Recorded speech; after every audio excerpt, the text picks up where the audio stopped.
Hello students, मैं doctor Gauri Bhatnagar Sanskrit tutorials में आपका स्वागत है। पंचरात्र में अभी तक आपने पढ़ा था कि जिस प्रकार से अभिमन्यु को भीम उठा के ले आए थे, उसके बाद अभिमन्यु को वहाँ पर राजा के दरबार में पेश किया गया था। फिर वहाँ पर यह सारी बात स्पष्ट हुई कि युधिष्ठिर और अर्जुन, भीम इत्यादि सभी वहाँ पर वेश बदल कर रह रहे थे। तो इसके पश्चात राजा विराट बड़े खुश होते हैं कि पांडव जो हैं वो हमारे राज्य में, हमारे महल में निवास कर रहे थे। इस तरह से हमारे सभी पाप जो है वो नष्ट हो गए हैं और पुण्य की प्राप्ति हुई है। इसके बाद विराट अभिमन्यु को आशीर्वाद देते हैं। अब आगे देखें। विराट आत्मकथम मन में सोच रहे हैं, उत्तरा सन्निकर्षस्तु माम बाधते, कि उत्तरा की जो सन्निकर्षस्तु, सन्निकर्ष समीपता मुझे पीड़ित कर रही है। किस लिए समीपता? क्योंकि अर्जुन ने बृहन्नला के रूप में, अर्थात बृहन्नला रूपी किन्नर के रूप में अंतःपुर में उत्तरा को संगीत और नृत्य की शिक्षा दी थी 1 साल तक। तो अब जबकि राजा को पता चला है कि बृहन्नला और कोई नहीं अर्जुन ही है, तो राजा को ये बात पीड़ा देती है, दुख पहुंचाती है कि अर्जुन जो है वो इतने समय तक 1 साल तक अंतःपुर में निवास करते रहे। क्योंकि अंतःपुर में किसी भी दूसरे पुरुष का प्रवेश वर्जित हुआ करता था। केवल महिलाएं और राजा के जो पारिवारिक जन थे वो राजा और किन्नर ही प्रवेश कर सकते थे। तो कहते किम इदानीम करिष्यसि, अब क्या करें? भवतु अच्छा दृष्टम, सोच लिया। को अत्र, यहाँ कौन है? तब प्रवेश करता है सेवक। जय तु महाराज। भट्ट कहता है, सेवक कहता है, महाराज की जय हो। आप है तावत, आप में जल, जल लाओ। तावत मीन्स दो, जल अर्थात जल लेके आओ। भट्ट सेवक कहता है, जय आज्ञा पैती महाराज, जैसी आप आज्ञा दें। निष्कम में प्रवेश, निकल कर प्रवेश करके, इमा आपा, यह जल है।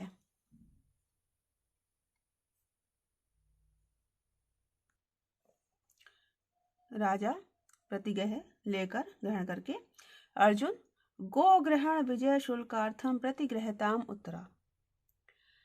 अर्जुन को लक्ष्य करके राजा जल हाथ में लेके संकल्प करता है, हे अर्जुन, गो ग्रहण विजय शुल्कार्थम, गायों का हरण की विजय शुल्क के रूप में, अर्थात गायों का हरण बचाने के विजय शुल्क के रूप में, प्रतिग्रहताम उत्तरा, उत्तरा को प्रतिग्रहताम ग्रहण करो।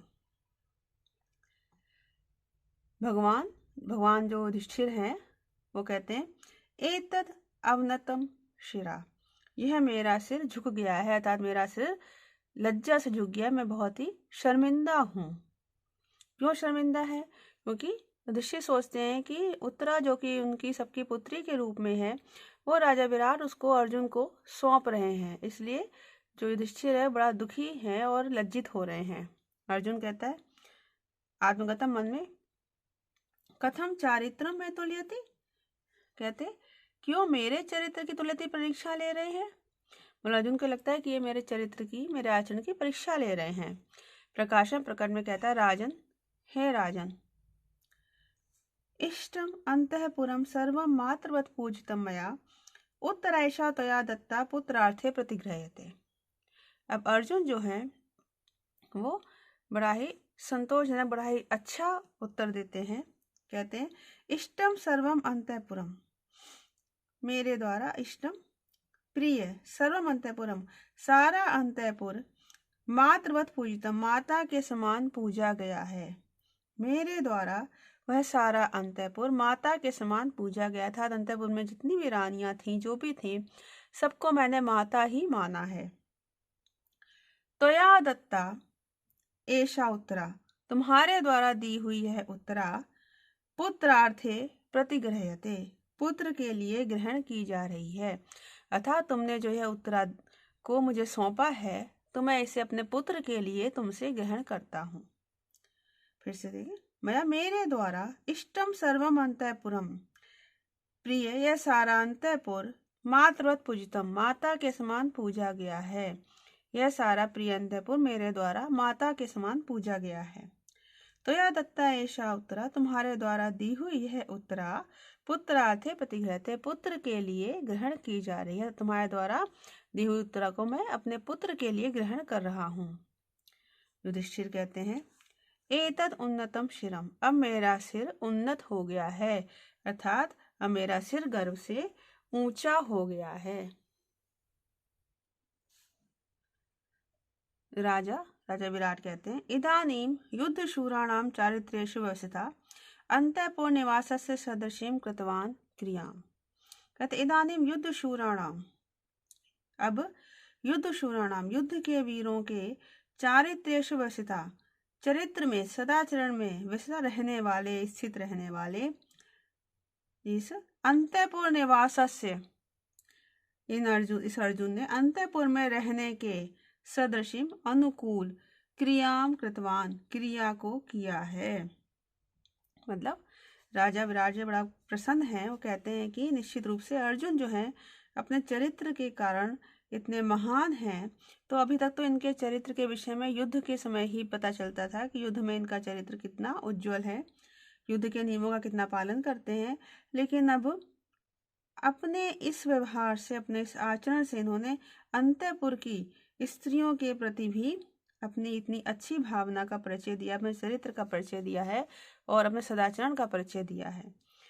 कहते इदानीम विदुषूराणाम चारित्र्येषु व्यवस्थिता, अब युद्ध वीरों के चारित्र्येषु व्यवस्थिता, चरित्र में स्थित रहने वाले, सच्चरित्र में स्थित रहने वाले अर्जुन ने अंतःपुर निवासस्य सदृशीम, अंतःपुर में रहने के अनुकूल क्रियाम कृतवान, कार्य को किया है, अर्थात अंतःपुर में इस प्रकार निवास किया है। तो यह भी इनके अच्छे चरित्र को बताता है। अद्यैव खलु गुणवन नक्षत्रम, कहते हैं आज ही अच्छे गुणों से युक्त नक्षत्र है। अद्य विवाहो अस्य प्रवर्तताम, तो आज ही विवाह करना चाहिए, संपन्न किया जाना चाहिए। निश्चय कहते भवतु भवतु, अच्छा। पितामह सकाशम उत्तरम प्रेषयामा, पितामह भीष्म के पास उत्तर को भेजते हैं। राजा कहता है यद अभिरुचितम भवद्भ्या, आपको जैसा ठीक लगे। धर्मराज वकोदर धनंजय युधिष्ठिर भीम, हे अर्जुन, इति तो भवन्ता, आप सब इधर आए। अनय प्रहर्षेण अभ्यंतरम प्रविशामा, इसी प्रहर्षेण आनंद के साथ अंतःपुर में, अभ्यंतरम अंतःपुर में, प्रविशामा प्रवेश करते हैं। सर्वे सब कहते बारहम ठीक है। निष्क्रांत सर्वे सब निकल जाते हैं। इति द्वितीय अंक, यह आपका द्वितीय अंक यहाँ पर समाप्त हो गया। अब आपका तृतीय अंक यहाँ शुरू होता है। तृतीय अंक में अब कौरवों का जो शिविर है वो दिखाया जा रहा है। तथा प्रविशति सूता, तब सारथी प्रवेश करता है। सारथी कौन है? जो अभिमन्यु का सारथी, क्योंकि अभिमन्यु को जो है रथ से भीम उठाकर ले गए हैं। सारथी खाली रथ लेके आया है और प्रवेश कर रहा है। सूता सारथी कहता भोभो निवेदिताम सर्व क्षत्राचार्य पुरोगाणाम क्षत्रियाणाम, सभी क्षत्राचार्य, क्षत्रियों के गुरु तथा द्रोणाचार्य और पुरोगाणा क्षत्रियाणाम, प्रधान क्षत्रियों को निवेदिताम सूचित कर दो, निवेदन कर दो। कहते हैं गुरु द्रोणाचार्य और जो प्रधान क्षत्रिय हैं, प्रधान योद्धा हैं, उन सबको निवेदन कर दो, सूचित कर दो। एष ही ये है अपास नारायण चक्रजम भयम चिर प्रनष्टान परिभूय पांडवान धनुष सहाय कुरु भी न रक्षितो हृतो अभिमन्यु क्रियताम व्यपत्रपा। क्या सूचित कर दो कि यह है अभिमन्यु धनु सहाय कुरु भी न रक्षिता, धनुर्धारी कौरवों के द्वारा रक्षित ना किया गया, ना रक्षित होता हुआ, नारायण चक्रजम भयम अपास्य, नारायण था श्री कृष्ण के चक्र के भय को अपास्य छोड़कर, चिर प्रनष्टान पांडवान परिभूय, चिर प्रनष्टान बहुत समय से, प्रनष्टान अज्ञात समाचार वाले, पांडवान परिभूय पांडवों का भी अपमान करके, हृता हरण कर लिया गया है, व्यपत्रताम क्रियताम, इसलिए अब व्यपत्रताम लज्जा की जाए, शर्मिंदा हुआ जाए। मतलब वो सूत जो सारथी है वो कह रहा है, वो आके बोलता है कि कुरुवंश के धनुर्धारियों के द्वारा भी जिसकी रक्षा नहीं की जा सकी और जिसने अपहरण किया उसको ना तो कृष्ण के सुदर्शन चक्र का कोई डर था और ना ही लंबे समय से सूचना ना पाए हुए पांडवों का भी कोई आदर था, उसने उनका अपमान किया है। इस प्रकार से अभिमन्यु का हरण कर लिया गया है। तो कहते हैं अभिमन्यु, यह अभिमन्यु धनु सहाय कुरु भी ना रक्षिता, धनुधारी कौरवों के द्वारा रक्षित ना होता हुआ नारायण चक्रजम भयमपास्य, श्री कृष्ण के सुदर्शन चक्र के भय को छोड़कर चिरपनष्टान, बहुत समय से पनष्टान अज्ञात समाचार वाले पांडवान परिभूय, पांडवों का अपमान करके हृता हर लिया गया है, हरण कर लिया गया है। इसलिए वे पत्र क्रियताम, लज्जा की जाए, शर्मिंदा हुआ जाए। तथा पुरुषोत्तम भीष्म द्रोणों, तो ये भीष्म द्रोण प्रवेश करते हैं। द्रोण कहते सूत कथय कथय, हे सूत हे सारथी बोलो बताओ। रण पटुर अपनीता केन में शिष्य पुत्र कहा इह मम शरय, तैर दैवतैर योद्धु कामा कथय पुरुषारम यावदस्त अस्त्रम बलम वा बलवत ईशुदूतांस्तत्र संप्रेष्यामि। अब वो द्रोणाचार्य पूछ रहे हैं कि रणपटु में शिष्य पुत्रा, युद्ध विद्या में कुशल मेरे शिष्य का पुत्र अर्थात मेरे शिष्य अर्जुन का पुत्र अभिमन्यु केन अपनीता, किसके द्वारा हरण किया गया है। यह यहाँ अर्थात इस युद्ध भूमि में तय देवते मम शरय, उन मेरे दिव्य बाणों से कहा योद्धु कामा, कौन युद्ध करना चाहता है। यावद अस्त्रम बलम व पुरुष सारम,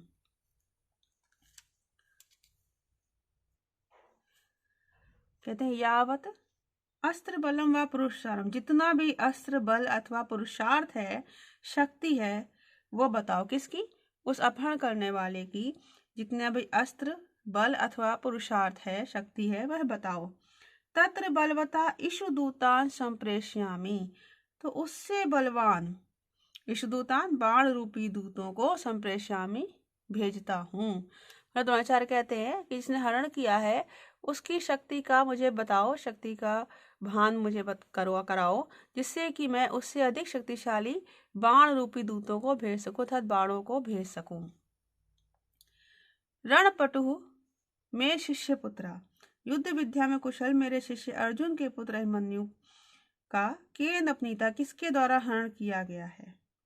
यह इस युद्ध भूमि में तय देवते मम शरय का योद्धु कामा, उन मेरे दैवीय युद्ध बाणों से कौन युद्ध करना चाहता है।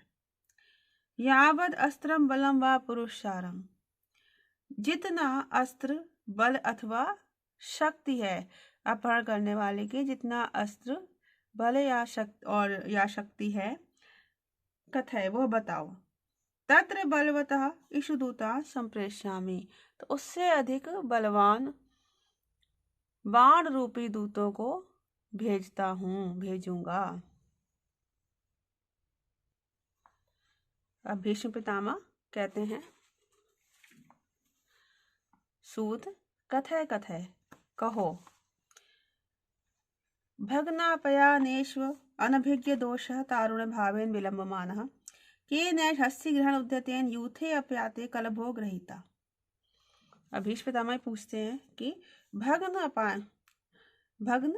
अपयानेषु, भग्न मीन्स हारे हुए योद्धाओं के पनेषु चले जाने पर, अनभिज्ञ दोषा ना जानने के दोष वाला, किसको न जानने पर, युद्ध नियमों के ना जानने के दोष वाला, तारुण्य भावेन युवक होने के कारण, विलंब माना देर करता हुआ था, शत्रु से देर तक युद्ध करता हुआ।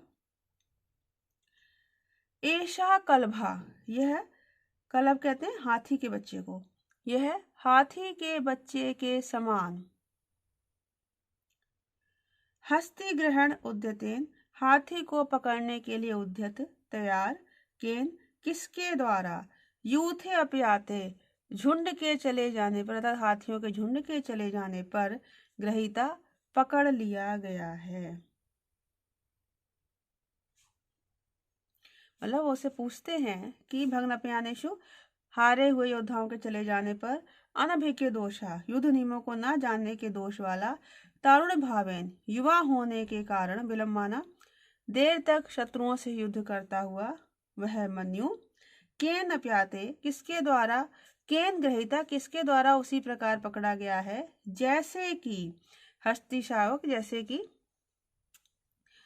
यूथे अप्याते, हाथियों के झुंड के चले जाने पर, हस्ति गहन उद्यतेन, हाथियों के पकड़ने के लिए उद्यत, पकड़ने के लिए तैयार, हस्ती शावक, हाथी के बच्चे को कोई पकड़ लेता है। कहने मतलब ये है कि जैसे कि हाथियों का झुंड जा रहा होता है, हाथी तो तेज चलते हैं लेकिन बच्चे उनके धीरे धीरे चलते हैं, तो हाथी को कोई पकड़ना चाहे तो क्या करता है, हाथी के बच्चे को पकड़ लेता है। क्यों, हाथी बच्चा धीरे चल पाता है, हाथी का झुंड आगे चला जाता है, तो झुंड के आगे तक चले जाने का इंतजार करके फिर हाथी के बच्चे को पकड़ लेते हैं। जिसमें कह रहे हैं कि जिस प्रकार से योद्धा सारे चले गए थे, उसके बाद हाथी के बच्चे के समान उस अभिमन्यु को किसने उस झुंड के, सारे योद्धाओं के झुंड के चले जाने के बाद उसको पकड़ लिया। तद्भग्न अपयानेषु, हारे योद्धाओं के चले जाने पर, युद्ध नियमों को न जानने के दोष वाला, युवा होने से युद्ध शत्रु पक्ष देर तक युद्ध करता हुआ वह मन्यु, हस्ति शावक, हाथी के बच्चे के समान वह मन्यु, हस्ति गहन उद्यतेन, हाथी को पकड़ने के लिए उद्यत, केन, किसके द्वारा, यूथे अप्याते, हाथियों के झुंड के चले जाने के बाद पकड़ लिया गया है। तथा प्रविशति दुर्योधना कर्ण शकुनिश्च, तब दुर्योधन कर्ण और शकुनी प्रवेश करते हैं। दुर्योधन कहता सूत कथय कथय कहो, केन अपनीत मन्यु, किसके द्वारा मन्यु का हरण किया गया है, अहम एव एनम मोक्ष्यामि, मैं ही उसे छुड़ाऊंगा, कुतः, क्योंकि, मम ही पितृ भी यस्य प्रस्तुतो ज्ञाति भेदस तद यह मई तू दोषो वक्त्र भी पातनीया। कहते हैं क्योंकि ही निश्चित रूप से अस्य पितृभी स मम ज्ञाति भेदा प्रस्तुता, इसके पिताओं के साथ मेरा ज्ञाति भेदा पैतृक वैर प्रस्तुता, प्रस्तुत है, उपस्थित है, बना हुआ है। तद यह वक्त्र भी मई दोषा पाथनिया, तो इस कारण यह वक्त्र भी, इस वजह से इस संबंध में वक्त्र भी बोलने वालों के द्वारा मई दोषा पातनिया, मुझ पर ही दोष लगाया जाना है। मतलब दुर्योधन कहता है कि मैं उसे छुड़ा कर लाऊंगा, क्यों, क्योंकि अभिमन्यु के पिताओं के साथ मेरा वैर है। मेरा कैसा वैर है, पैतृक वैर है, तो सबको पता है। तो अभिमन्यु के पकड़े जाने से क्या होगा कि इसका जो दोष है, इसके पकड़े जाने का दोष जो है वह मुझ पर ही लगाया जाएगा कि अभिमन्यु के पिताओं के संग वैर शत्रुता होने के कारण दुर्योधन ने अभिमन्यु का ध्यान नहीं रखा। निश्चित रूप से इसके पिताओं के साथ मेरा ज्ञाति भेद प्रस्तुत, पैतृक वैर बना हुआ है। तद इसलिए इस संबंध में वक्त्र भी बोलने वालों के द्वारा मई दोषा पातनिया, मुझ पर ही दोष लगाया जाएगा। अथ च मम सा पुत्रा पांडवा नाम तु पश्चात सति च कुल विरोधे न अपराधयंती बाला। कहते अथ च, और इसके अतिरिक्त, सा मम पुत्रा पांडवा नाम तु पश्चात, वह मेरा पुत्र है, पांडवों का तो बाद में है। कुल विरोधे च सती बाला न अपराधयंती, क्यों, क्योंकि कुल विरोधे, कुल में विरोध होने पर भी बच्चे अपराधी नहीं होते। इसके आगे दुर्योधन क्या कहता है, पहले तो कहता है कि इसके पिताओं के संग मेरा वैर है, तो लोग बोलने वाले मुझे ही इसका दोषी बताएंगे, मुझ पर दोष डालेंगे। फिर कहता और इसके अलावा वह मेरा पुत्र पहले है, पांडवों का बाद में है। कुल विरोधे च सती, कुल में वंश में विरोध होने पर भी बाला न अपराधी, बालकों का जो बच्चे हैं वो अपराधी नहीं होते, बच्चों को अपराध नहीं होता है।